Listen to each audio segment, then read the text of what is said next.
Olá, caríssimos irmãos e irmãs, sejam bem-vindos a mais um áudio aqui da Liturgia da Palavra. E nessa introdução oracional para o mês de junho de 2023, nós vamos começar lembrando dos temas de oração agora, para este mês de junho. Primeiro, junho é dedicado ao Sagrado Coração de Jesus. E segundo, pela Rede Mundial de Oração do Papa, que é o nome, né, que agora é dado ao Apostolado de Oração do Sagrado Coração de Jesus, para este mês de junho, o Papa já lançou o seu vídeo, o vídeo do Papa, com a intenção, pela abolição da tortura. Rezemos para que a comunidade internacional se empenhe concretamente na abolição da tortura, garantindo apoio às vítimas e aos seus familiares. Rezemos para o Papa Francisco, em memória ao Papa Bento XVI, e para começarmos, nós fazemos o sinal da Santa Cruz. Pelo sinal da Santa Cruz, livrai-nos Deus Nosso Senhor de todos os nossos inimigos, em nome do Pai, do Filho e do Espírito Santo. Amém. Pensando na intenção da Rede Mundial de Oração do Papa, pela abolição da tortura, nós vamos rezar uma oração a Cristo Rei, para honrarmos o mês de junho. Ó Cristo Jesus, eu vos reconheço como Rei universal. Tudo que foi feito para vós foi criado. Exerceis sobre mim todos os vossos direitos. Renovo as minhas promessas do batismo, renunciando a Satanás, às suas pompas e às suas obras. Prometo viver como bom cristão. Muito particularmente empenhar-me-ei a fazer triunfar por todos os meios, a meu alcance, os direitos de Deus e da vossa Igreja. Divino coração de Jesus, ofereço-vos as minhas pobres ações para alcançar que todos os corações reconheçam a vossa realeza sagrada e que por esse modo o reino da vossa paz se estabeleça em todo o mundo. Assim seja. Rezamos também nas intenções, para as intenções particulares, as intenções para o Brasil, né? Para o povo brasileiro, um Salve Rainha, um Pai Nosso, uma Ave Maria e um Glória ao Salve Rainha, Mãe de Misericórdia, vida, doçura e esperança nossa salve, a vós bradamos degredados filhos de Eva, a vós suspiramos gemendo e chorando neste vale de lágrimas, eia, pois, advogada nossa, esses vossos ódios misericordiosos a nós ouvei, e depois deste desterro, mostrai-nos Jesus, bendito o fruto do vosso ventre, ó clemente, ó piedosa, ó doce sempre Virgem Maria. Rogai por nós, Santa Mãe de Deus, para que sejamos dignos das promessas de Cristo. Amém. Pai nosso que estais nos céus, santificado seja o vosso nome, venha a nós o vosso reino, seja feita a vossa vontade, assim na terra como no céu. O pão nosso de cada dia nos dai hoje, perdoai-nos as nossas ofensas, assim como nós perdoamos a quem nos tem ofendido, e não nos deixeis cair em tentação, mas livrai-nos do mal. Amém. Ave Maria, cheia de graça, o Senhor é convosco, bendita sois vós entre as mulheres, bendito é o fruto do vosso ventre, Jesus. Santa Maria, Mãe de Deus, rogai por nós, pecadores, agora e na hora de nossa morte. Amém. Glória ao Pai, ao Filho e ao Espírito Santo, como era no princípio, agora e sempre. Amém. A seguir segue a liturgia da palavra. E nesse dia 3 de junho de 2023, sábado, 8ª semana do tempo comum, nós vamos ter a cor litúrgica da cor vermelha. Hoje lembramos dos mártires São Carlos Lavanga e companheiros.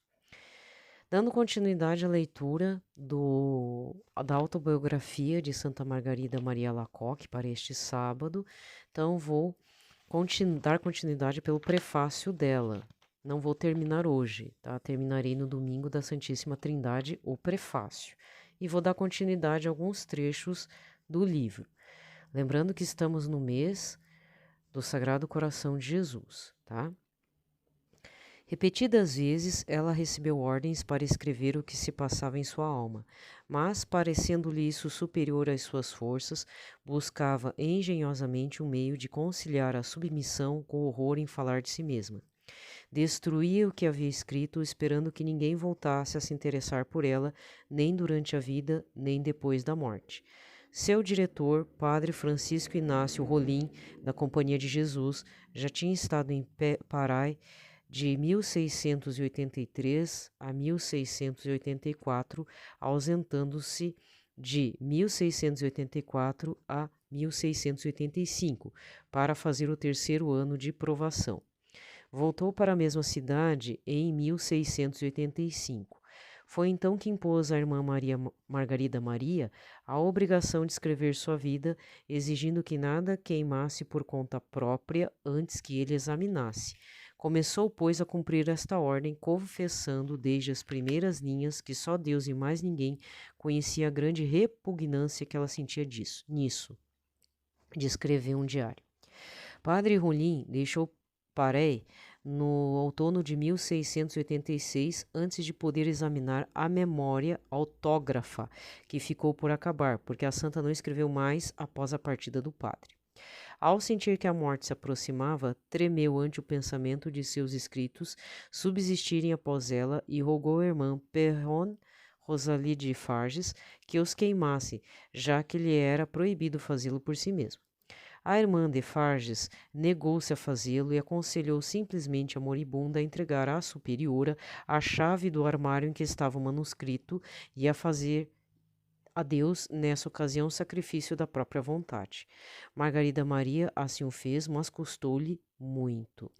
A madre, conforme a nota de rodapé, é Madre Catarina Antonieta de Lévis Chateaumorin. Não sei se é assim que se pronuncia. Vamos ver. Acho que dá para dar continuidade.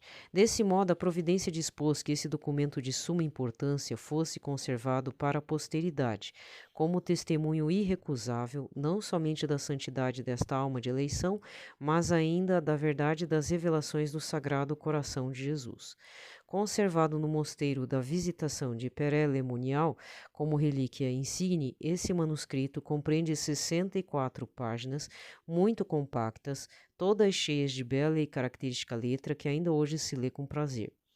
Esse autógrafo foi reconhecido como verdadeiro e autêntico. Como tal, foi assinado pela Madre Isabel de Lagarde e rubricado por Dom de Balsier no processo de 1715, em 22 de julho. Conservamos os 111 subtítulos introduzidos por Monsenhor Gatté, os quais facilitam toda espécie de pesquisa. Não fizemos mais do que acrescentar algumas notas para ajudar o leitor a orientar-se melhor numa narração em que a santa não nomeia ninguém nem sequer qualquer ordem cronológica. As palavras entre parênteses são apenas para suprir as que faltam e são necessárias para a compreensão do texto. O Divino Mestre prometeu à sua fiel serva que derramaria a unção de sua graça sobre o que ela escrevesse unicamente por pura obediência. Digne-se ele realizar essa promessa em favor de cada um dos que lerem as páginas seguintes, de modo que todos aprendam melhor a santificar-se na escola do Sagrado Coração de Jesus e de Santa Margarida Maria. Mosteiro de Père-le-Monial, 6 de novembro de 1918, do 146º aniversário da profissão da santa. Deus seja bendito. Então, eu terminei o prefácio. Então, por hoje, ficamos por aqui. A partir de amanhã, eu vou ler, como diz, os subcapítulos, porque, na verdade, mais estão para parágrafos do que propriamente subcapítulos, né? Mas não tem problema, tá? A primeira parte fala assim: Vida de Santa Margarida Maria Alacoque, escrita por ela mesma, Viva Jesus. Aí tem a parte 1, 2, 3, e tem algumas coisas que falam da infância dela, de forma bem breve. Aí tem até uma parte que é o subcapítulo 10, vamos colocar assim: repugnância em escrever a sua vida. Nosso Senhor obriga e diz-lhe por quê. Deixa eu ver.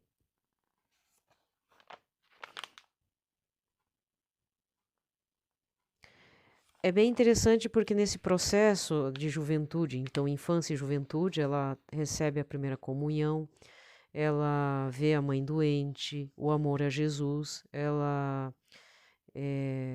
alguém se interessa a ela para casamento, né? Ela já fazia penitências corporais, havia um desejo da vida religiosa, tem a parte caridade com os pobres e os enfermos. A partir do subcapítulo 21, repreensões de Nosso Senhor, começa a manifestar-lhe os desígnios que tinha sobre ela, ou seja, Jesus começa a fazer interlocuções. Não sei se o termo seria esse, mas ela começa a ouvir Jesus. Certo? Aqui, tem uma parte que eu gostaria de falar, porque nesse processo da infância e juventude, cresce um desejo muito grande dela se tornar religiosa. Aqui. Aí, então, amanhã eu vou fazer a leitura do subcapítulo 25. Quem tem um livro, está na página 34, tá? Da autobiografia da Santa Margarida Maria Alacoque, Edições Loyola. Então, ele não é um livrinho, como é que eu vou dizer, longo. Como disse, é bem curto e não foi terminado a tempo, por conta dessa questão do diretor espiritual ter ido embora, né? E por uma questão de obediência, primeiro ela pede que seja destruído, mas aí, graças a Deus, uma irmã, não vamos destruir nada.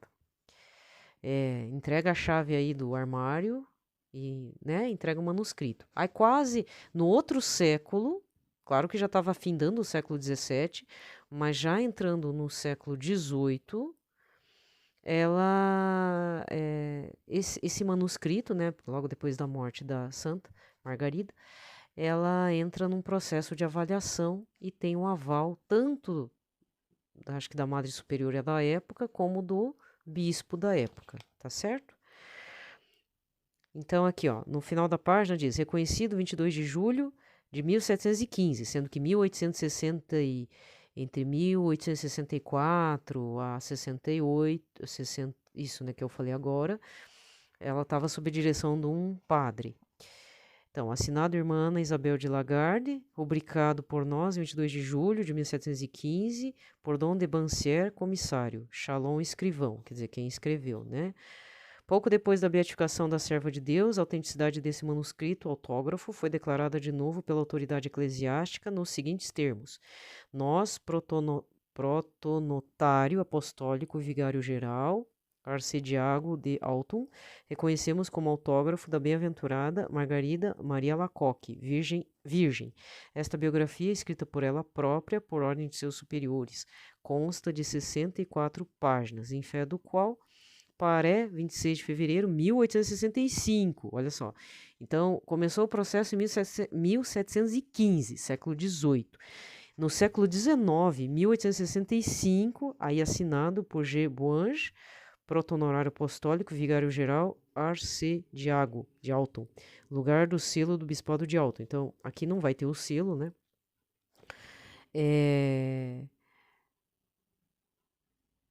Para dizer que é autêntico, mas foi passando os séculos, né?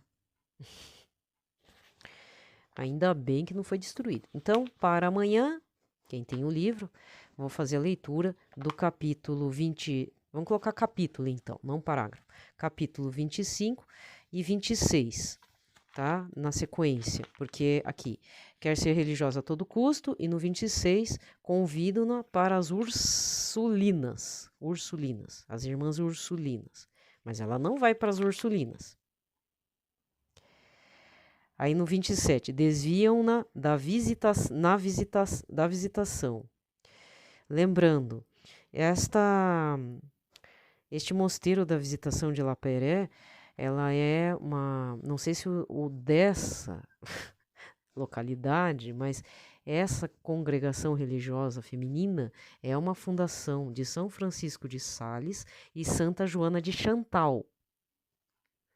E depois, agora eu não me lembro, mas tem uma parte aqui dos capítulos que ela recebe a visita, tá? Ela recebe a visita do São Francisco de Sales. Aqui, no subcapítulo 37, demasiado ardor na penitência. São Francisco de Sales modera pela obediência, tá? Então, ela consegue entrar na ordem da visitação de Lapéré, Parai, né? Se escreve Parai com Y no final. E nesse meio tempo, ela fica um pouco assim atribulada. Ela é uma pessoa muito ansiosa, que eu percebi. Ela é uma pessoa muito ansiosa, preocupada e tal, e ela recebe digamos, a visita, né? Tem uma interlocução, ou se ela vê, né? A gente vai ler depois, de São Francisco de Sales, que é o fundador dessa congregação feminina, juntamente com Santa Joana de Chantal, tá? Só para deixar esclarecido aqui. Então, por que a gente conhece os santos? Justamente para ver essas conexões, pelo menos no meu entender, né? Posso estar errada, tal, mas eu comecei a ter essa questão, essa obsessãozinha mesmo. Não, mas quem foi São Francisco de Sales? Aí você vai descobrindo. Não, mas São Francisco de Sales então fundou essa ordem da visitação, que depois né, rendeu a vocação de santidade, a vocação religiosa de Santa Margarida Maria Alacoque. Porque se você for ver, gente, a grande contribuição dela ter sido a divulgadora, né, do Sagrado Coração, ela se estende até hoje. Santa Faustina, ela tem o seu mérito, mas na realidade, se for observar, Santa Faustina tem o pé, né? Ela tá lá na questão do Sagrado Coração de Jesus, mas do coração misericordioso de Jesus. É o Sagrado Coração de forma ampliada, um foco, né? Tipo, é como se a gente centrasse mais a fundo no Sagrado Coração, que é a fonte misericordiosa de Jesus. Então, Santa Faustina não foge, para mim, não foge, né? Não foge do Sagrado Coração, certo? Então, é uma forma também de você conhecer esse Sagrado Coração de Jesus, o coração cercado da coroa de espinhos, com a cruz em cima. Aí você reconhece o Santo Coração da Imaculada, né? O Imaculado Coração de Nossa Senhora transpassado por uma lança, né? Entendeu? E às vezes você vai ver também o Santo Coração de São José, que tem um lírio. Porque os antigos tinham a devoção dos três santos corações, né? Mas o coração de São José ficou meio que esquecido. Eu só fui descobrir agora, de forma recente, há bem poucos anos, tipo 3 anos, que eu ouvi falar ruídos a respeito do Santo Coração de São José. Então tá aí uma devoção que ficou para trás. Entende? Porque a gente sempre vê a imagem de Jesus do Sagrado Coração e a Nossa Senhora do seu doce coração, né? Do Imaculado Coração de Nossa Senhora, certo? Mas existe a devoção ao casto coração, ao Santo Coração de São José também.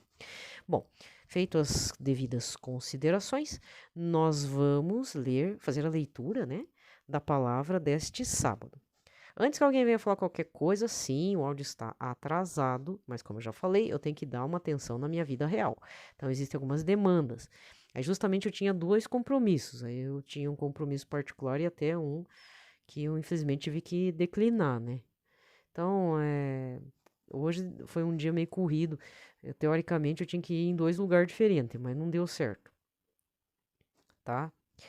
Então, ainda atrasando a gravação.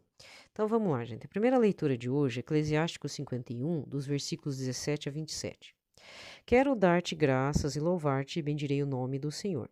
Na minha juventude, antes de andar errante, procurei abertamente a sabedoria em minhas orações.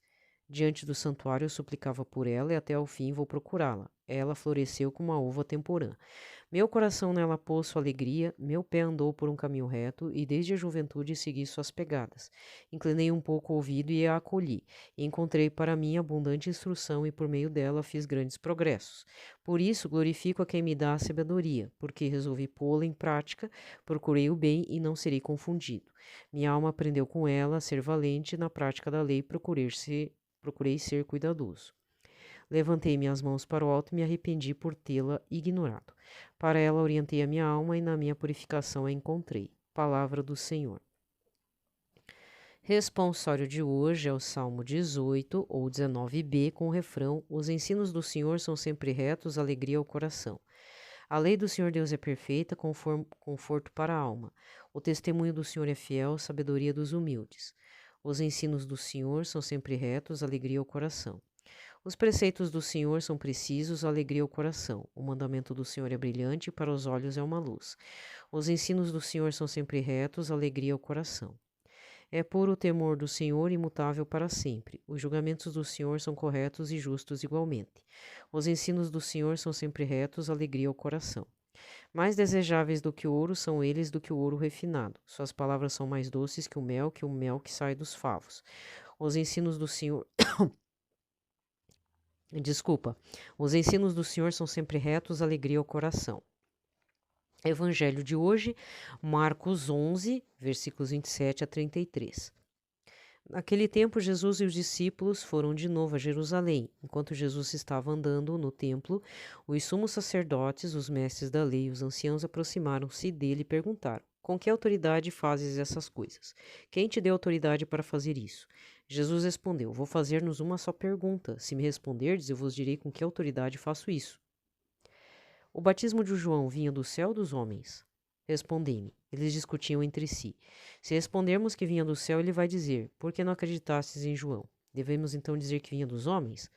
Mas eles tinham medo da multidão, porque todos de fato tinham João na qualidade de profeta. Então eles responderam a Jesus: Não sabemos. Jesus disse: Pois eu também não vos digo com que autoridade faço essas coisas. Palavra da salvação. Aqui termina a liturgia da palavra e vamos recordar o domingo de Pentecostes, dia 28 de maio, o Evangelho. Foi João 20, versículos 19 a 23.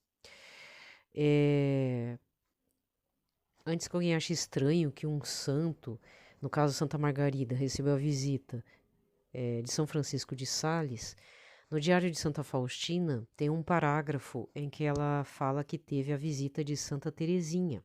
Não foi um sonho, foi uma visão.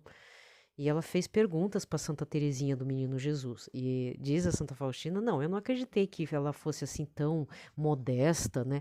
Porque a própria Santa... deu a impressão que Santa Faustina tinha uma ideia, entre aspas, bem entre duplas aspas, romantizada da santa.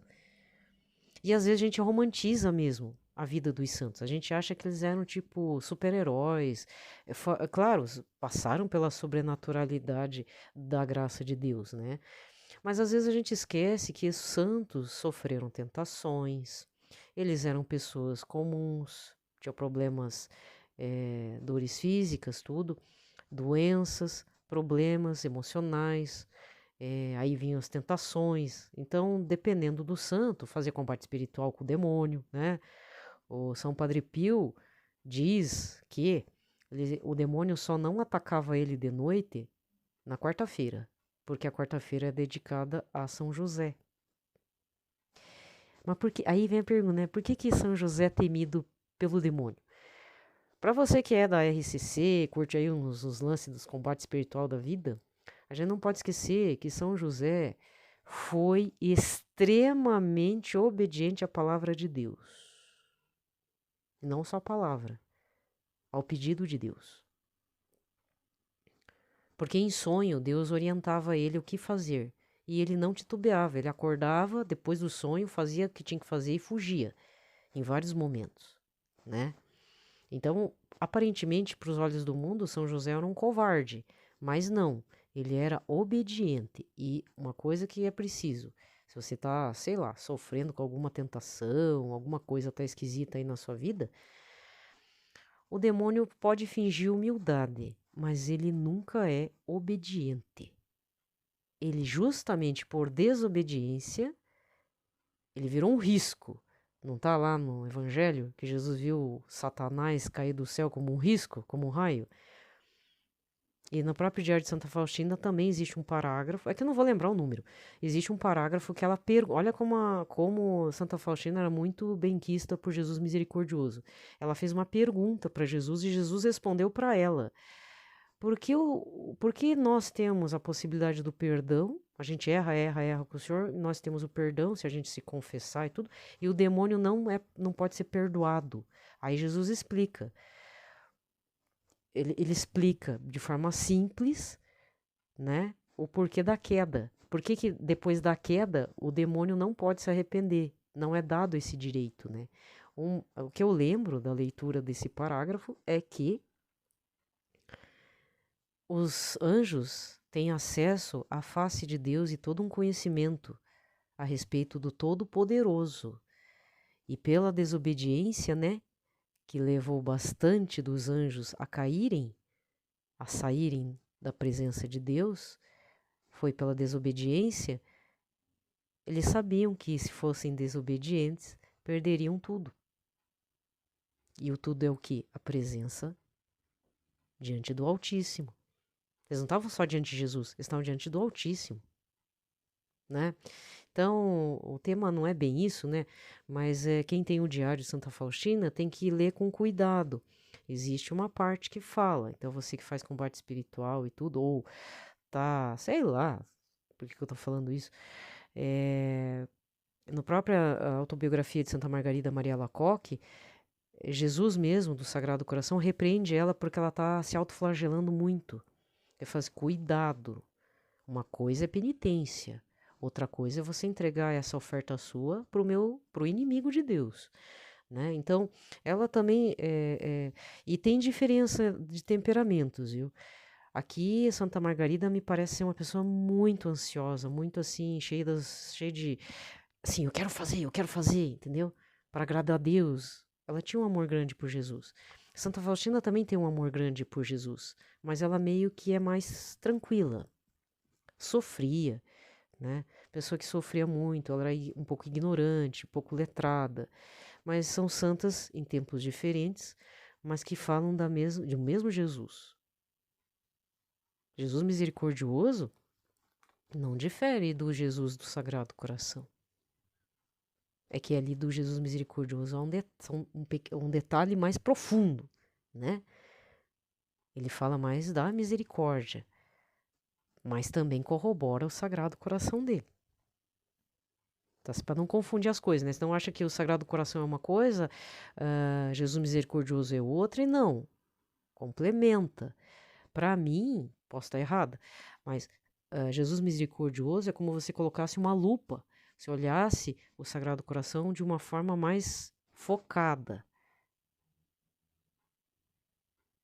O que fala? Não é só, no caso, como é que é? Sagrado Coração de Jesus, fazia o meu coração semelhante ao vosso, ou o nosso coração semelhante ao vosso, certo? Pois é. Mas a mensagem que eu vejo que é a base para mim do Diário de Santa Faustina é o que me dói, né? Uma das palavras de Jesus misericordioso para Santa Faustina. O que me dói é a falta de confiança no meu coração misericordioso, na minha infinita misericórdia.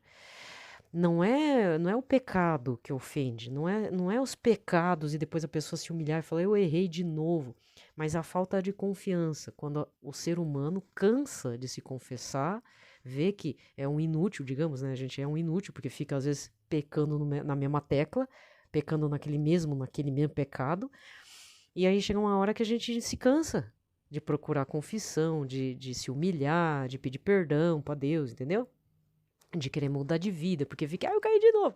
Mas aí o que é? Nossa falta de confiança. Por isso que existe a jaculatória. Jesus, eu confio em vós.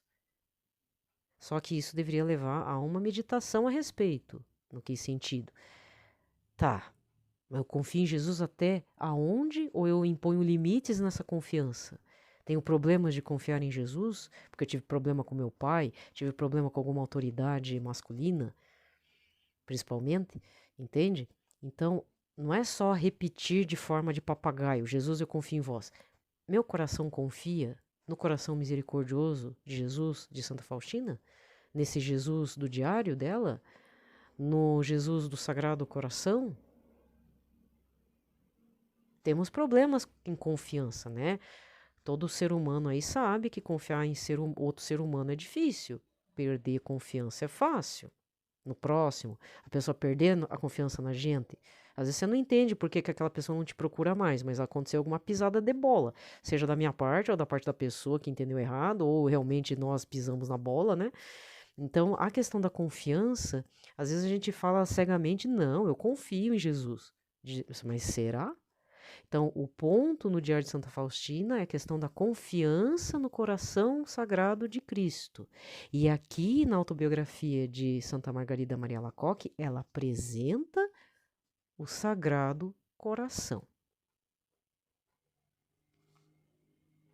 Tá?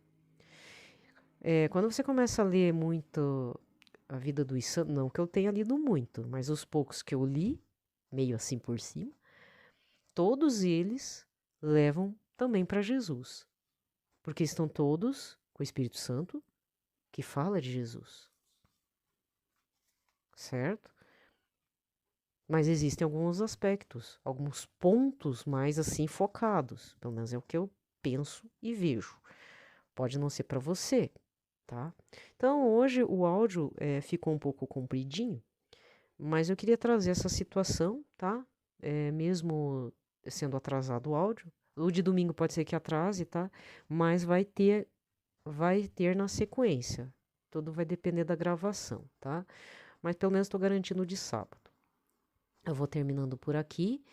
Desejo a todos um ótimo final de semana e não esqueçam que dia 4, esse domingo, é o domingo da Santíssima Trindade. Então, um ótimo domingo da Santíssima Trindade, boa missa para todos.